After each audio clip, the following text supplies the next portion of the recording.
आपण देखिछंती कि धांगिड़ी पहाड़ उपरे ललित माधव। हाँ आज्ञा, आज आमे बुली जिबा नयागढ़र खंडपड़ारे थिबा धांगिड़ी पहाड़, जहाँ शबर राजा विश्वाबसुंकर गाँ आउ जेउठु आरंभ होइतिला ललिता और विद्यापतिंकर प्रेम कहानी।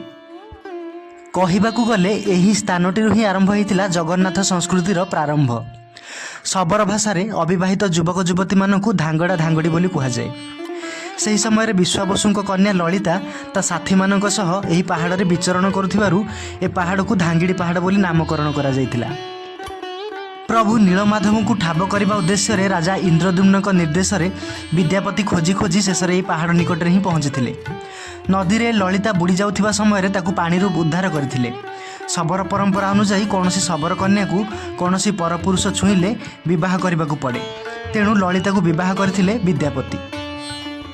प्रतिदिन विश्वाबसु यही धांगिड़ी पहाड़ 5 किलोमीटर दूर थिबा ब्रह्माद्री पहाड़ को जाउथिले प्रभु नीलमाधव को पूजा करने उद्देश्य। ठाकुर निर्देश में विश्वाबसु कथा को गुप्त रखुले, किंतु दिने ललिता विद्यापति खबर पाइला परे नीलमाधव को दर्शन करने को अड़ी बसिले।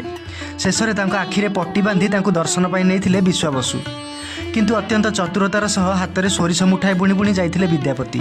परे सोरिष गछरु पिछा करी से नीलमाधव आस्थानर रहस्य भेद करथिले। एहिठारे ललितांक नाम नामित ललित माधव आज पर्यंत पूजा पाउछंती। आज पई एतिकी। आम गौरवमय इतिहास पर एमिति अजଣା कथा सब जानिबा पई ए चैनल टी को सब्सक्राइब करंतु। धन्यवाद।